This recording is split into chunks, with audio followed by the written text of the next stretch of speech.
Welcome into another edition of Veach season. Today, I am not Brett Veach in order to host this show. It's his show. We're just here to, You're not? keep it moving. You're Yeah, not?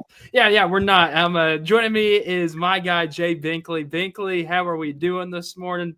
Pinch hitting. I needed my best and draft guy. You're the first one that came to my mind, and of course, you said yes. You're on the call. Bink, what's up, my man?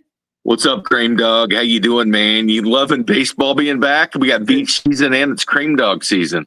Damn straight. No, I'm loving anything and everything about What's it. that ugly shirt you're wearing? Oh, the ugly shirt is no other than the St. Louis Cardinals after on Wednesday hitting that Ivan Herrera had 3 home runs for the St. Louis Cardinals. I like that. You know what? I got Royals. I want an I-70 World Series this year. I would love for that to happen because you know how jazzed up I would be and you would be? You know, I just got, Kramer? I just got one of those batting practice hats that they wear with the powder blues. Yeah. With the white front on it. I just got one of those. But it's their batting practice hat. And then everybody was like thinking the Royals were going to keep wearing those blue on blues. They're not. I checked with the Royals. They're still going to wear the grays, and they wore the grays last night. They wore the dark blues on Wednesday afternoon.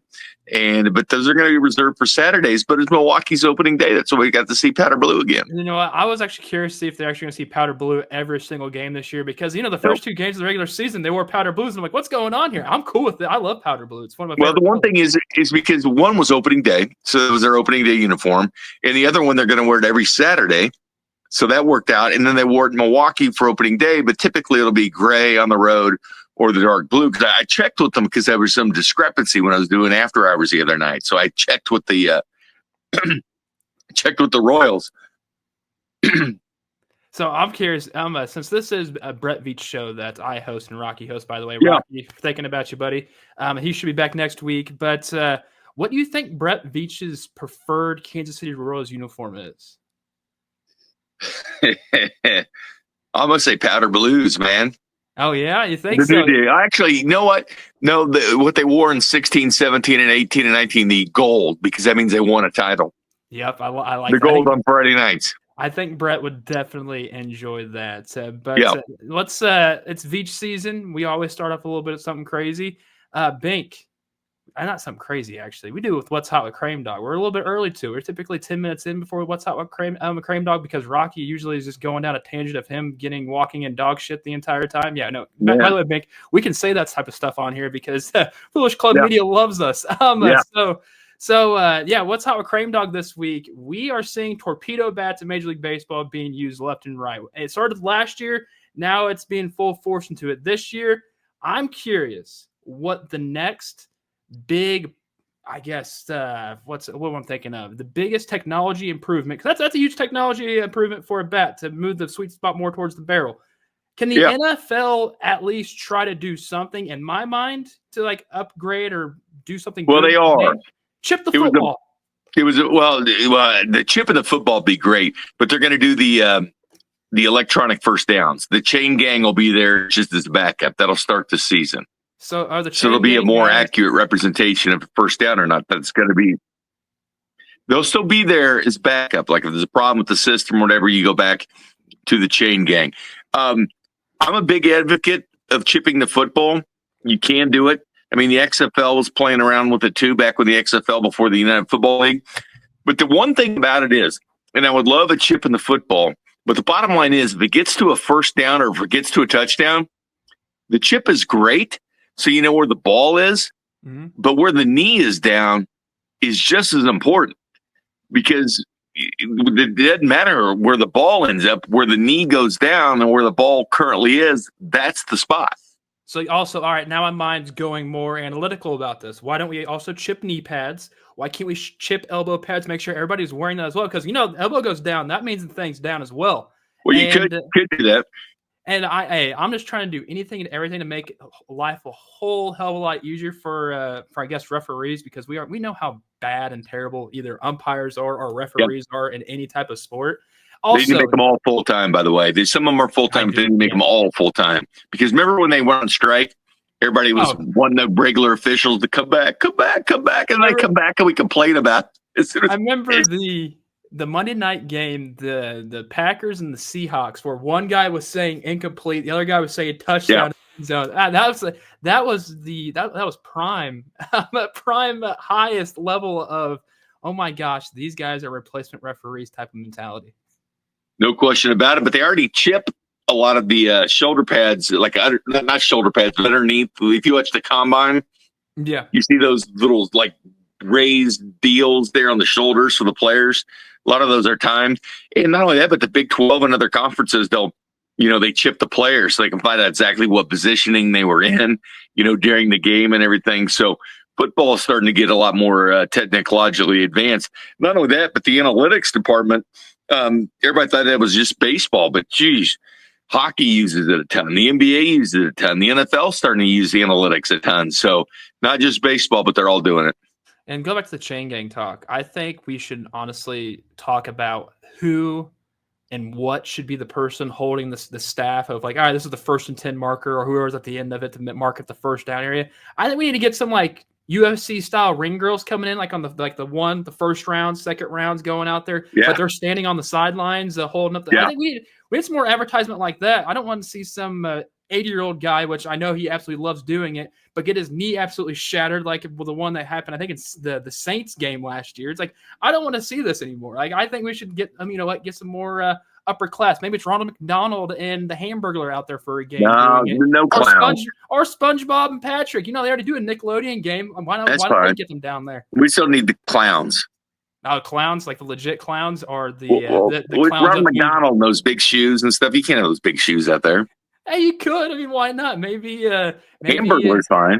Hamburgers, but the thing I'm curious with the Hamburglar is he actually would look more like a referee because he's wearing his black and white color thing with the bandit mask on. But no, I think they might as well do something different, right? Yeah, I'm all for change, but the ring girl thing is a great idea too, Kramer. Oh yeah, oh yeah. I know you would like that. Oh always yeah, with the great ideas, Kramer. You know what? This brain at times is a cesspool of I don't know, because I scroll constantly in my life. So the brain rot is there for real. But this is Veach season, baby. Jay Binkley is with me for the entirety of this one. We're not, so now, Bink, you're the draft guy. You're the draft guy for 96.5 The Fan. You had the Characters Concerned podcast with Chris Unocero. I want to go back and forth with you to know who your top 5 guys are. If you want to, we'll go back and forth style. I want to hear what the first guy is that you have absolutely fallen in love to with this draft. Now, is it guys I like in the draft or guys I think the Chiefs and Veach should draft? Hey, you know what? Let's do the one that the Chiefs and Veach should draft, because at the end of this, we are going to do a seven round mock of the Chiefs. Well, Nick Scordon for sure, the edge at Texas A&M. I mean, he's such a tough, physical guy.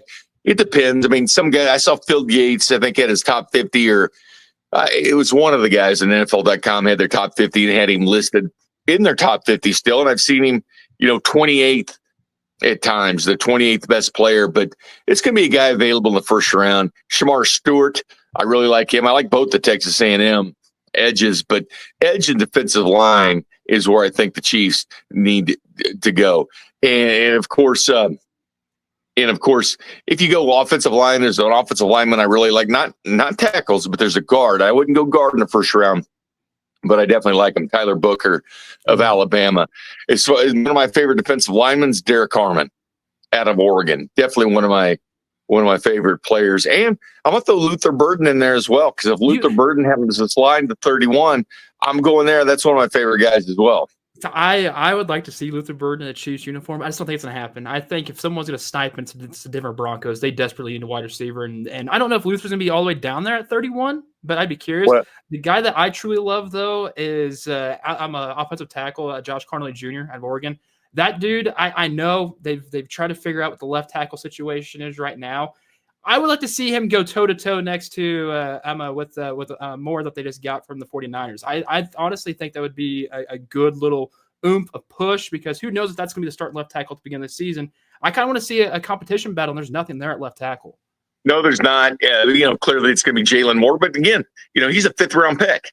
It has got the 5 starts this year behind Trent Williams. He's got limited experience, so it's going to be a limited experience at left tackle. And I see other people selecting, smaller school tackles for the Chiefs in that direction, but that's not what they need. And not only that, but a lot of the true left tackles you get at the end of the first round, a lot of them are going to move the guards. What Matt Miller had, like the 5 tackles in the first round, 3 of them were going to either move to guard or right tackle. So you got to be very careful if it's someone really a true left tackle or not.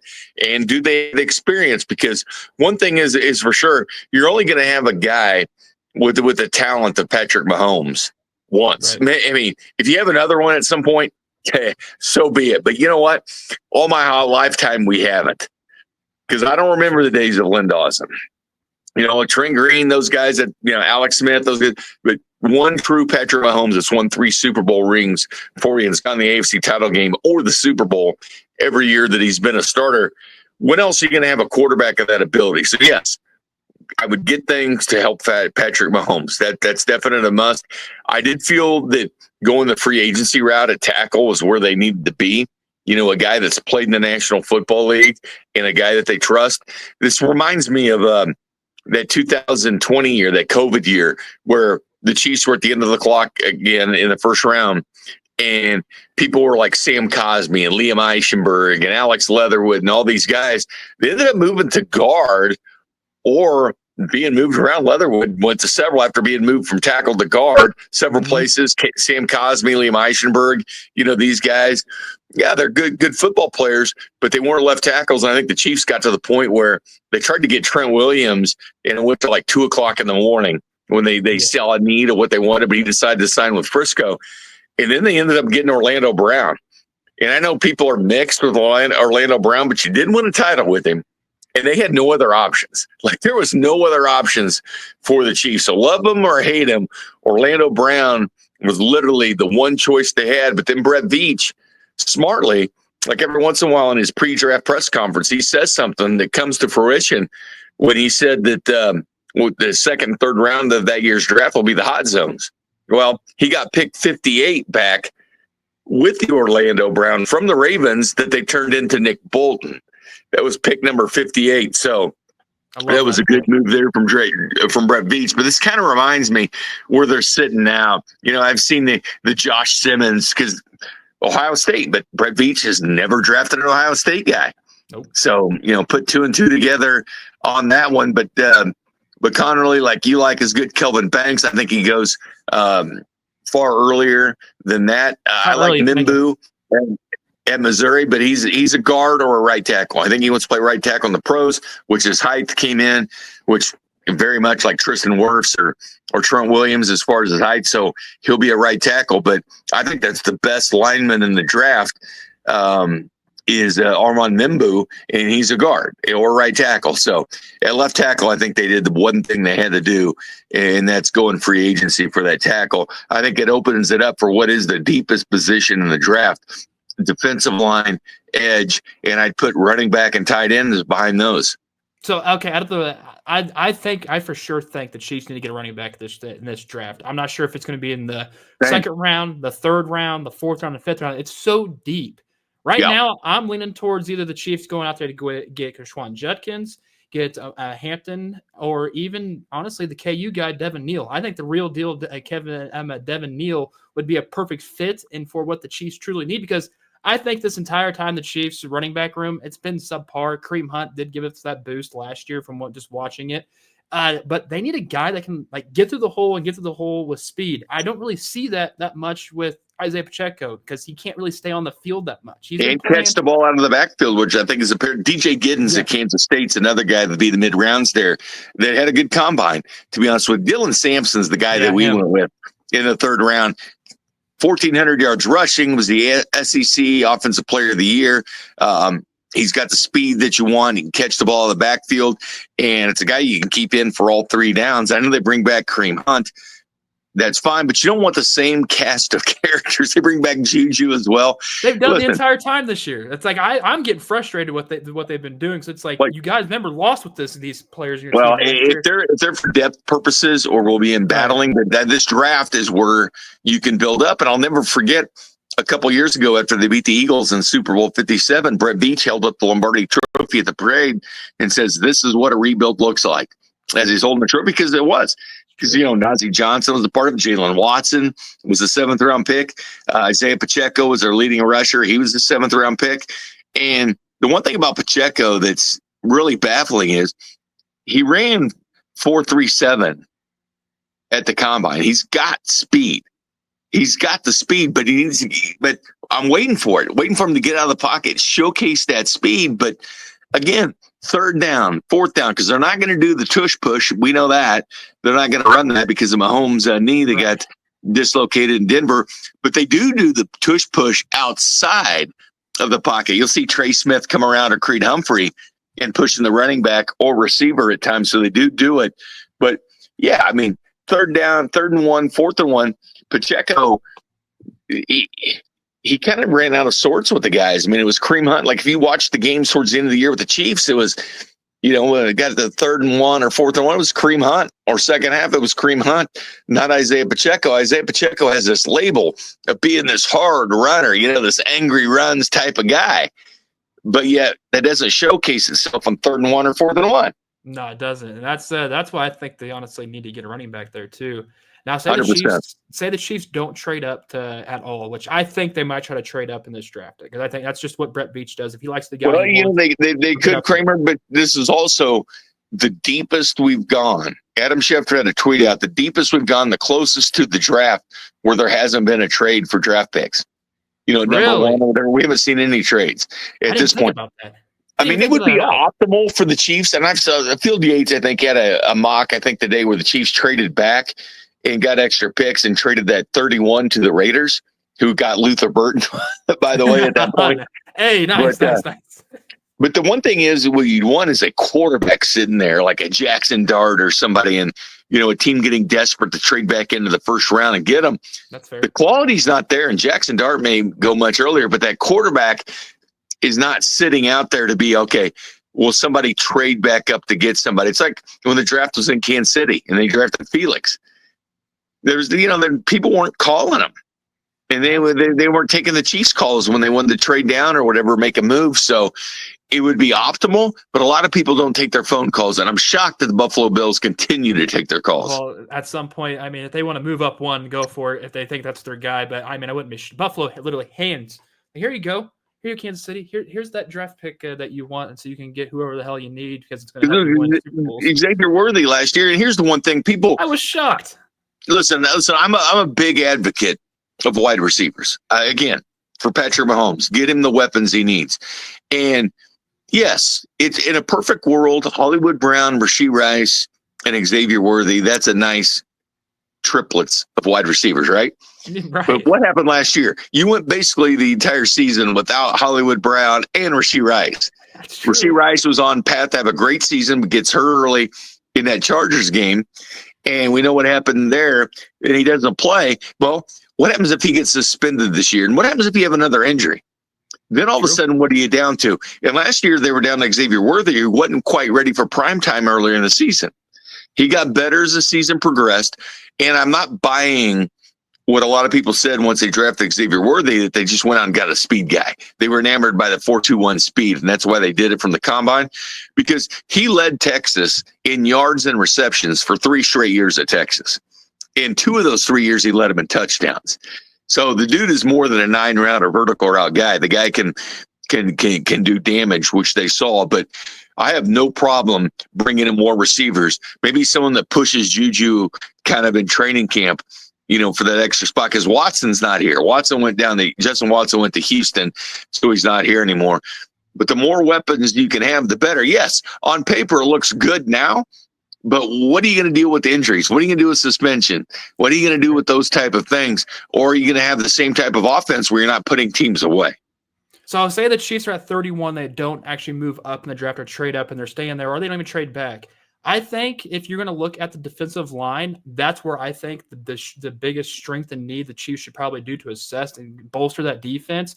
I'm looking at 3 guys. Either if it's Walter Nolan out of Ole Miss, and a defensive tackle, a great one. Defensive tackle out of Michigan, Kenneth Grant would also be a sweet pickup for the Chiefs. Or I've actually fallen in love with Marshall's edge rusher, Mike Green, because that dude is an absolute force. He's a specimen. He's quick. The agility is there. I have fallen in love with this guy Binkley. So if the Chiefs were at 31 Well, and he led the wanted to do nation in defense, sacks too. He led the nation in sacks, and he had a true. great pro day.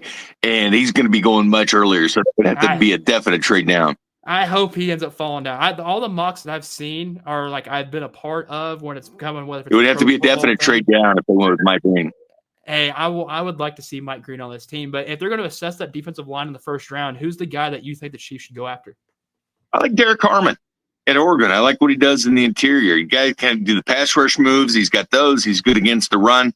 That's a guy. And the more and more mocks. I mean, yeah, there for a while he was the end of the first round or maybe second. Then he started squeezing up to the top, into the 20s. And then lately it's been kind of towards the end of the first round. I'm a Nick Scordon guy at Texas A&M with that edge. Mike Green would definitely be perfect. Kenneth Grant could be a guy that could still be there for the Kansas City Chiefs. The Ole Miss connection, I like that pick as well. But Derek Harmon would be my guy at defensive line for the Chiefs. Or Nick Scordon.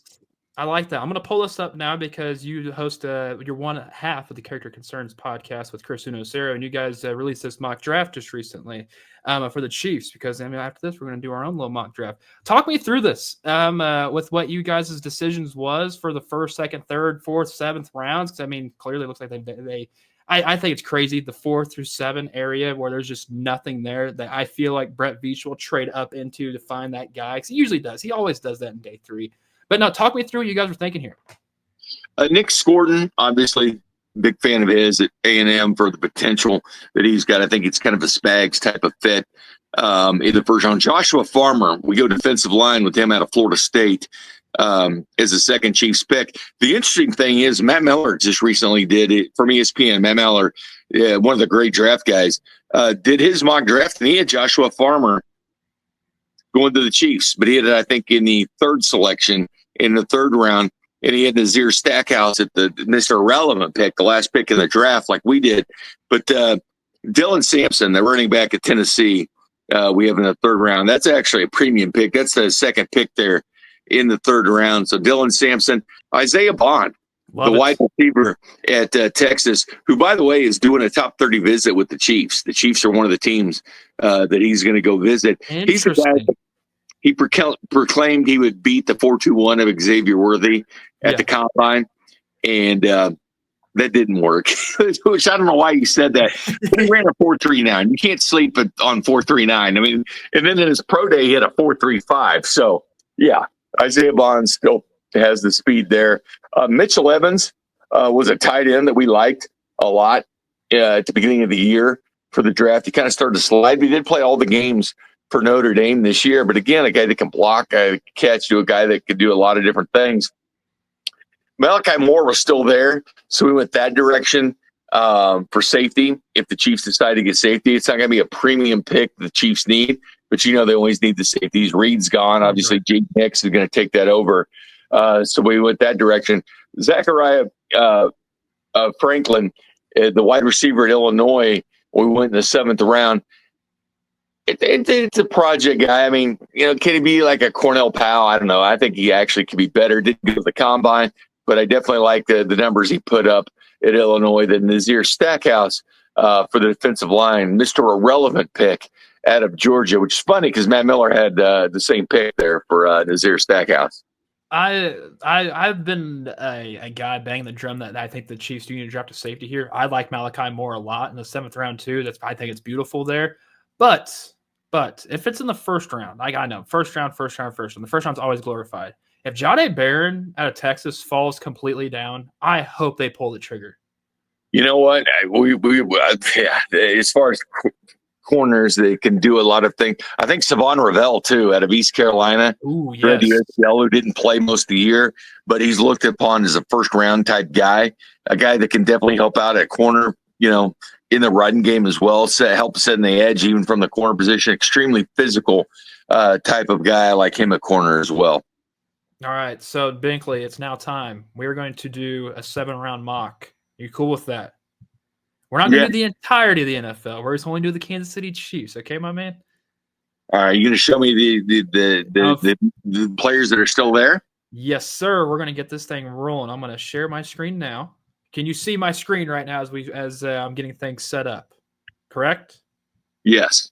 All right, we're going to enter the draft. We're the Chiefs. I'm going to do it. At first, this is what Rocky and I do. Do we want to trade up, or do we want to stay here, or do we want to watch to see how the board goes?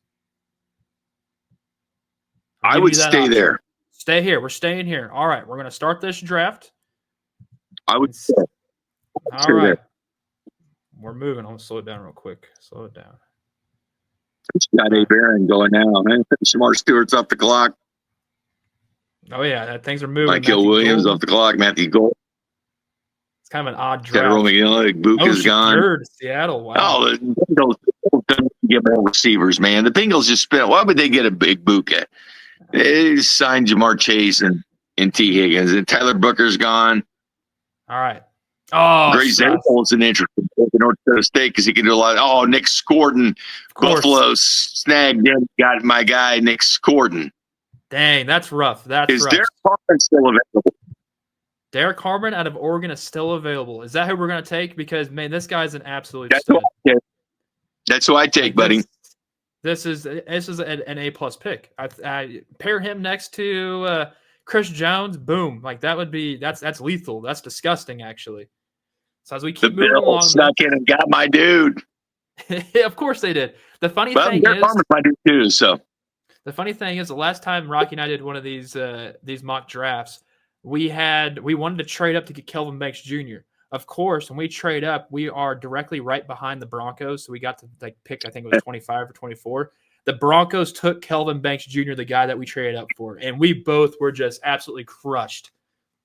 Yeah. But now here's the good deal where you have the end of the second round and you get early third round. So a couple picks here coming up real soon. All right, there's a guy that I like in Quashon Judkins but the Chiefs do or need to assess that offensive line or even go to that running back route. Dylan Sampson is there. I like Kyle Kennard a lot out of South Carolina, but I don't think we could probably get an edge rusher project at the end of this draft. But what are you thinking here in this? Turner would be good here. That's the direction that I would go. So two back-to-back interior defensive linemen. Interesting. Well, Shamar Turner's a guy that I like. Ursery's good too. That's true. At tackle, they're pressures and sacks at Minnesota. So if you did go offensive line, this is what you want to do. Ursery would be a nice pick here in the second round. Honestly, we might take that because he was also invited to work out the Kansas City Chiefs on a top 30 visit. So, I mean, might as well. He's there.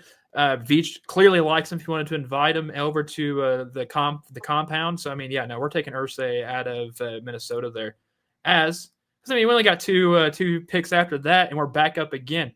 This is the running back spot, right? This is where I'd go Dylan Sampson. Amen to that. I'm with you on that. Dylan Sampson's off the board now. So far, I'm liking what we got so far. We got the defensive lineman. We got a tackle. We got the running back that we desperately needed and we desperately wanted. Now, I'm curious about our grade. I think our grade's going to be pretty good. I hope this grade's great. We haven't had over a B yet. So let's hope that this is the A+ draft that we've got accustomed to. But more guys are coming off the board. Cameron Williams gone. I mean, I don't think he's that great anyways. DJ Giddens went from K-State. All right. No, yeah, that's fine. That's definitely fine. We're sitting pretty good here at 95. We have I'm a big fan of Andrew here at safety out of Texas. Charles Grant, if we didn't go offensive lineman earlier, Charles Grant, the tackler William Mary, is very good. And I know he played at the FCS level, but very good. But we've already gone offensive line in that situation. Harold Fannon's interesting. Dude had over 100 catches this year. He'll be playing kind of the H-back role. Tight end. He can play fullback and do a lot of different things. The 40 time wasn't quite where you'd want it, but what are some of the other tight ends or wide receivers? What are the wide receivers left at this point? Well, we got some wide receivers. We got Tez Johnson of Oregon. Isaiah Bond's there, which honestly wouldn't be a bad spot. One of my favorite dudes. Torrey Horton's one of my favorite dudes, but I'd go Isaiah Bond because I've done that earlier. But that's what I would. So Torrey Horton or Isaiah Bond, which one, if out of how this team's structured right now, who would benefit more out of this offense? I'd go Isaiah Bond. Transfer from Alabama, played at Texas last year. Again, he's coming in for a top 30 visit for the Chiefs. I would go Bond. Yeah, I like Isaiah Bond. I think he's one of the better wide receivers in this draft class. And him in the third round, it's beautiful. I like it. So our next pick is at 133. Let's actually speed this up a little bit because we're in day 3 picking at this point in time in the draft. Harold Finning Jr. is now officially off the board. So he's not going to fall down to 133. Is there any other tight ends? I kind of want to look at tight ends once this thing gets to it to see where we can. Yeah, Mitchell Evans is a guy that I like. We'll see if he's still available. Is Ferguson still available? He probably was taken, but we'll take a look at it once this thing is once we're 7 teams away. And honestly, after this 133 pick, I do firmly believe the Chiefs will trade up in between the rounds to get there. So let's take a look at the tight ends as we're here. Mitchell Evans still there, top of the board. Dude, That's your dude.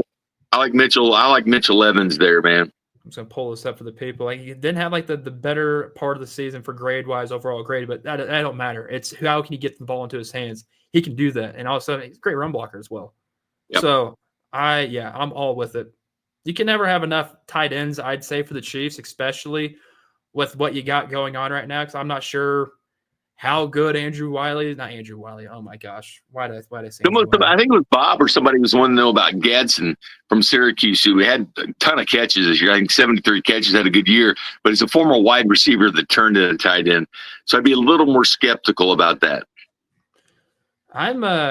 It's like there's guys the later part of this draft that I love from the back end. Like he'll probably still be there around 257, but Howard Cross the third defensive line. I absolutely love that guy. He's a former wrestler and collegiate wise, so it's like you know those guys who got low center of gravity. They can be able to move things around.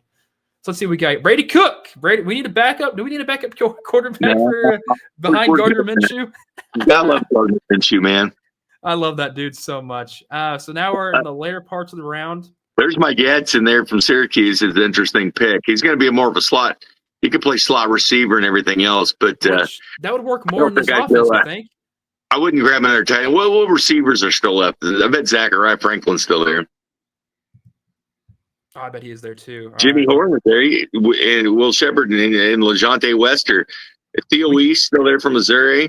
There's Franklin there. Who did you like at the end of the first round or seventh round? In the 7th round, I think I'm going to go on the likes of. I don't know if I'm going to go offense on this one.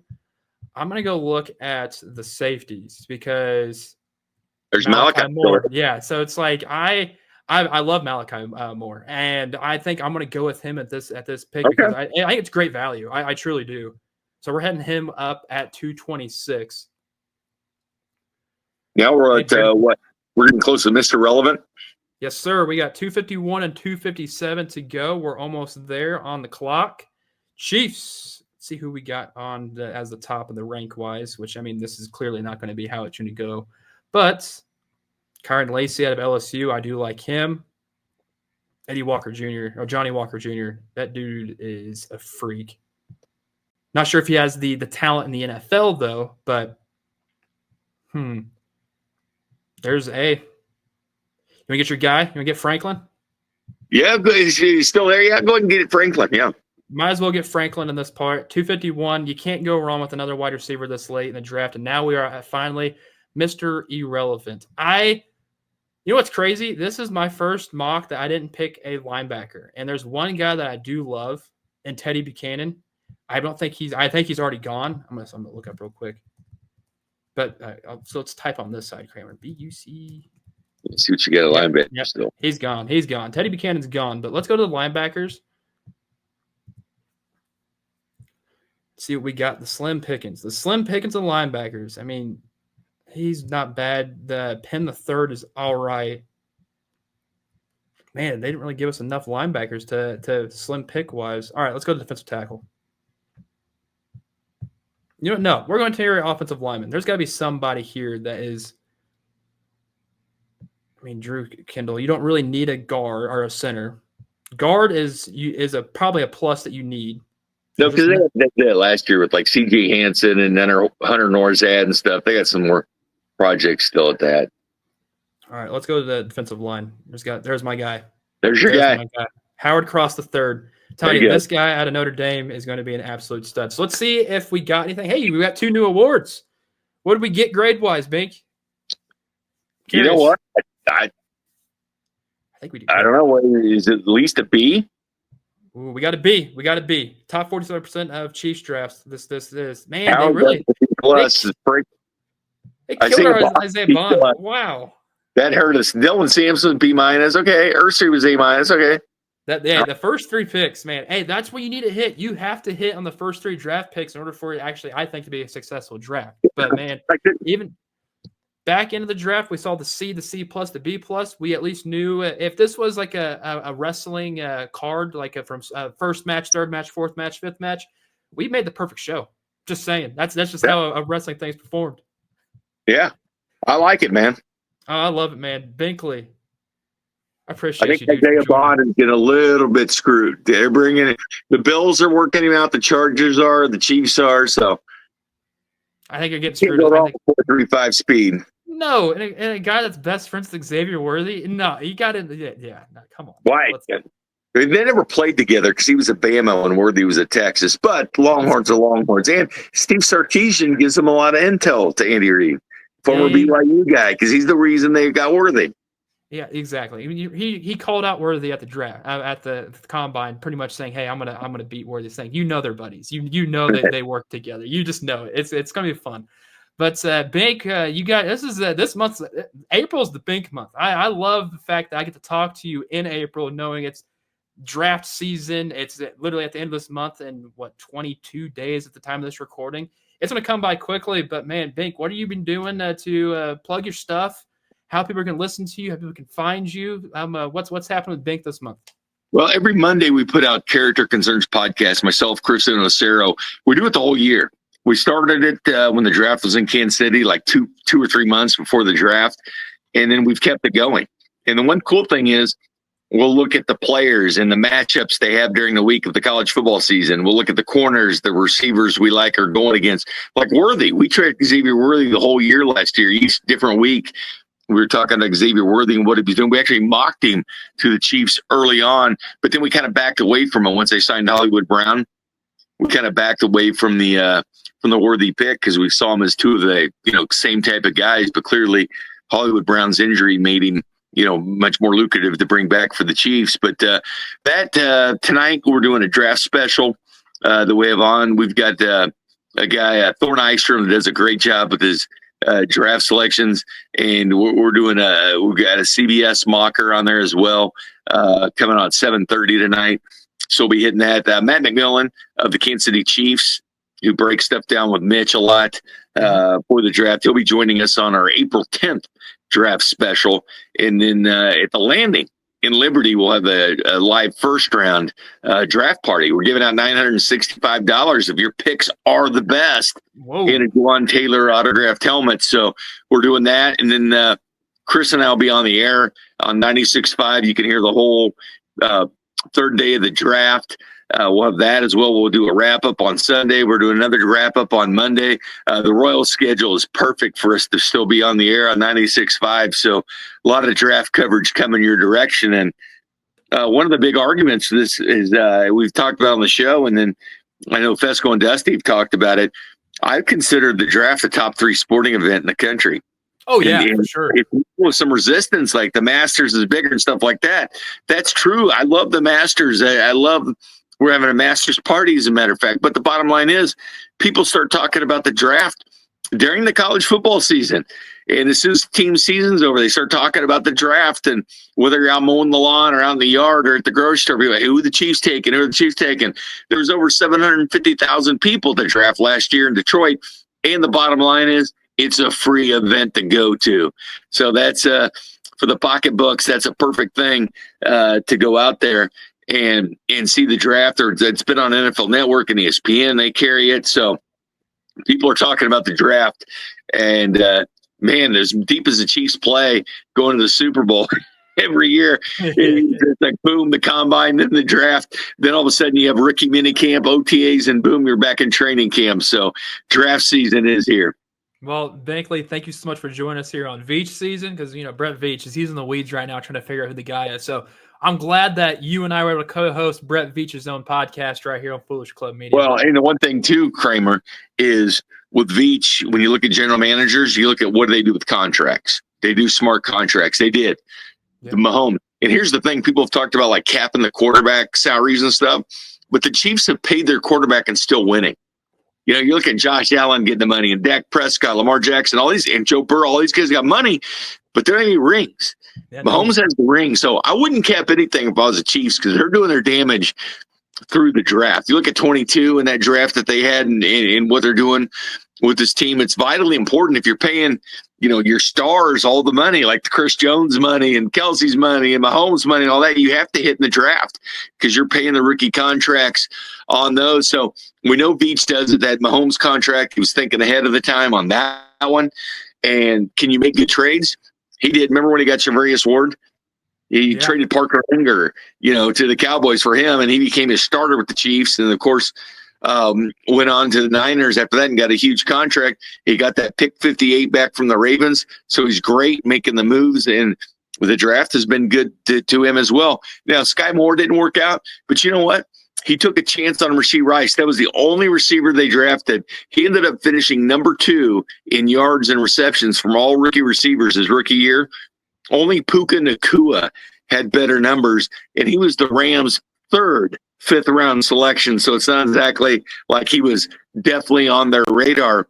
So you got to do things like that, and you have to do the draft. But so far, he's doing everything that a general manager should. All right, that'll do it here for Veach season. Bink, once again, thank you for joining me, man. Thank you, Krame. All righty, people, do what you need to do. Like, subscribe, do all the 9s to that's, and, you know, put a smile on your face because you don't need to see it to brighten up their day. Have a good one, everybody.